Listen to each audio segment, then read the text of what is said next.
የፊት ገጽታን ቀለም መቀባት ሃይማኖት ወይስ ባህል?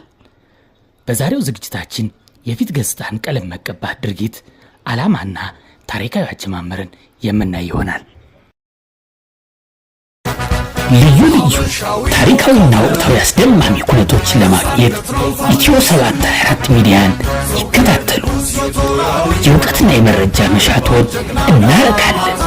ኢትዮ 724 ሚዲያ።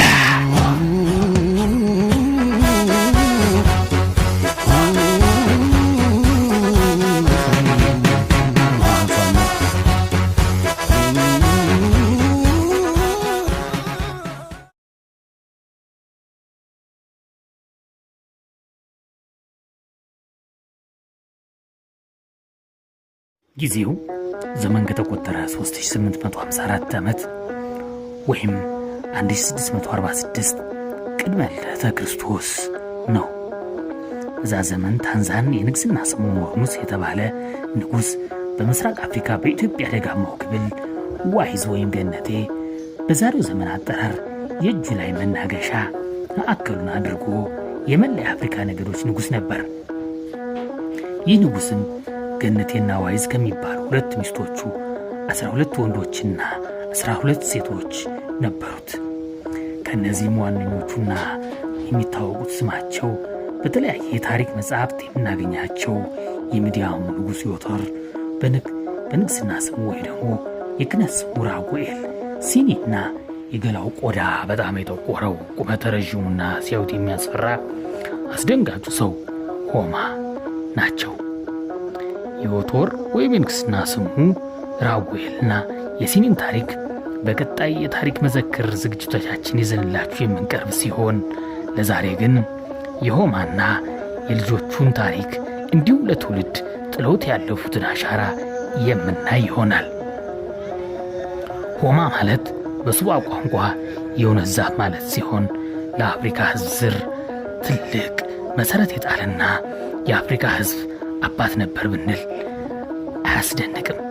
ሆማ የጎጅ፣ የጂን፣ የሉቅ፣ የጅንጀርና የማሴ ወላጅ አባት ነው። የሆማ ልጅ ጅንጀር በስሙ ኒጀር ኮንጎ ተብሎ ሀገርና ወንዞች የተሰየሙለት የናይጀር ወላጅ አባት ነው። የመካከለኛውና የምዕራብ አፍሪካ ሕዝብ አባትም ነው። ሌላውና ሁለተኛው የሆማ ልጅ ማሴ ሲሆን የንግስና ስሙ መሳይ ያስብሎ የተሰጠውን ግዛት በአያቱ ስም ታንዛን በዛሬው ዘመናዊ አጠራር ታንዛኒያ ብሎ በመሰየም የደቡብና የደቡብ ምስራቅ አፍሪካ ሕዝብ ንጉሥና መስራች አባት ነው። ከዕለታት አንድ ቀን ሆማ በጊዮን ወንዝ ዳርቻ ከዛፍ ስር ተቀምጦ ባለበት መልኳ የሚያምር የሚያንጸባርቅ ልብስ ለብሳ አንዲት ቆንጆ ሴት ልጅ ከወንዙ ባህር ወጥታ ካለበት ዛፍ ግንድ መጥታ ጥላ ሆና ስትገባ አየና ከመጽፈት እንደገና ተሰወረችበት።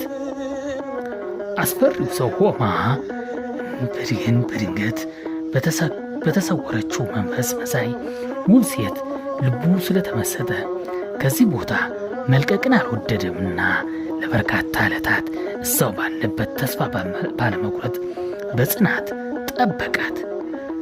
ከብዙ ዕለታት ቆይታ በኋላ ያቺ በሚያምር ልብስ የተጌጠችው ሴት ተገለጸችና ለምን እዚህ ቦታ እንደማይሄድ ጠየቀችው። ሆማም እንዲህ አለ፣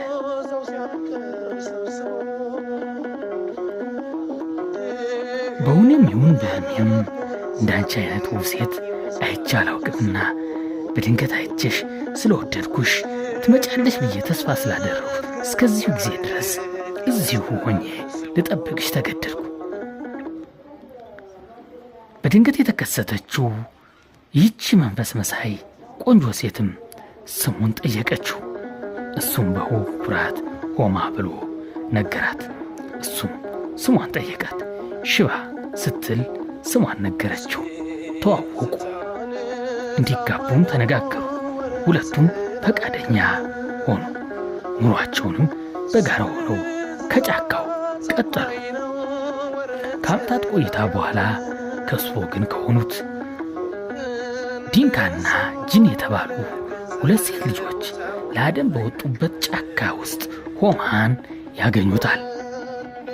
እንዲህ ሲሉም ጠየቁት ለምን እንደጠፋና ለምን ወደ ወገኖቹ እንደማይመለስ። እሱም ስለሆነው ነገር በግልጽ ካስረዳቸው በኋላ እነሱም በማስቀጠል አብረውት ይኖሩ ዘንድ ፈቃደኛ እንደሆነ ጠየቁት። እሱም መልሱን በይሁንታ ገለጸላቸው። እነሱም ልክ እንደሱ ከወላጆቻቸው ተለይተው ኑሯቸውን ቀጠሉ። ሁለቱንም በሥጋ አወቃቸው። ልጆችም ወለዱ። የልጅ ልጆቹም አፈሩ፣ በዙ፣ ተባዙ። ይህን ያዩት ቤተሰቦችም ጥያቄ አነሱ። በዘራችን ያለ አምልኮ አንኖርምና ስለዚህ ከወገኖቻችን ሄደን የምናመልክበት ነገር እናምጣ ሲሉ። ይህን ንግግር የሰማችው ሽባም በንግግራቸው መሃል ገባችና እኔን አምልኩ፣ እኔም ብታመልኩ ጠላት ቢመጣ ከጠላት ሰውራችኋለሁ፣ ጠላቶቻችሁን በእግራችሁ ስር አድርጌ ለእናንተ ተገዥ እንዲሆኑ አደርግላችኋለሁ፣ የምትሹትን ሁሉ ሰጣችኋለሁ። ሥርዓት አምልኮም ከአባታችሁ ሆማ ያሳያችኋልና ጠይቁ ስትል ነገረቻቸው። አባታቸው ሆማም የሚያመልኩበትን ጌጥ በጥቁር ዕንቁ ሰርቶ ሻባሻንቃ የሚባል ጣዖት ለወንዶቹ፣ ሻንቀል የምትባል ጣዖት ደግሞ ለሴቶቹ ሰርቶ ማምለኪያ ሰጣቸው። ወደ ሻባሻንቃ እና ወደ ሻንቀል ለአምልኮ ሲገቡም ወንዶች ጥቁር ክሰል ፈጭተው በቡልቃ ፍሬ ዘይት ለውሰው በነጭና ጥቁር ቀለም ፊታቸውን ተቀብተው የሚገቡ ሲሆን ሴቶች ደግሞ ጥቁርና ቀይ አፈር በቡልቃ ፍሬ ዘይት ለውሰው ፊታቸውን በመቀባት እንዲያመልኩ ሥርዓትን አበጀላቸው።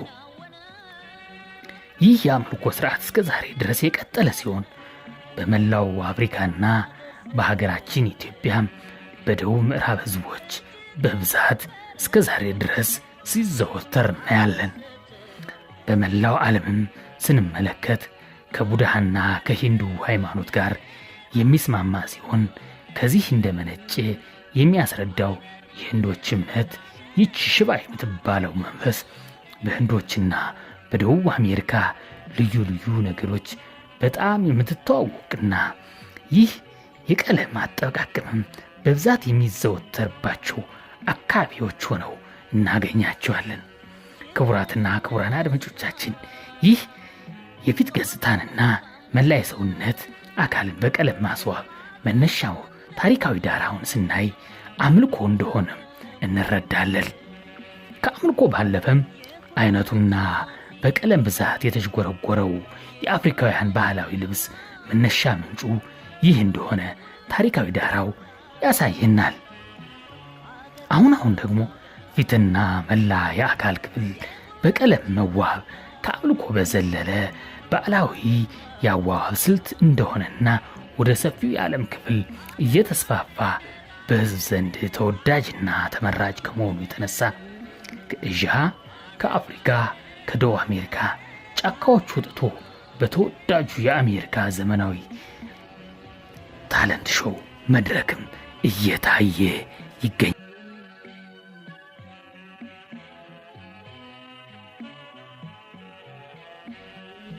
ክቡራትና ክቡራን የኢትዮ 724 ሚዲያ የዩቲዩብ ቻናል ተከታታዮች ፕሮግራማችንን ከወደዱት ዩቲዩብ ቻናላችንን ሰብስክራይብ፣ ላይክ፣ ኮሜንትና ሼር ያድርጉ። በሚቀጥለው ደግሞ እንደነዚህ ያሉ ታሪካዊና አስገራሚ ይዘት ያላቸውን ፕሮግራሞችን ይዘን ቀርባለን። እስከዛ ድረስ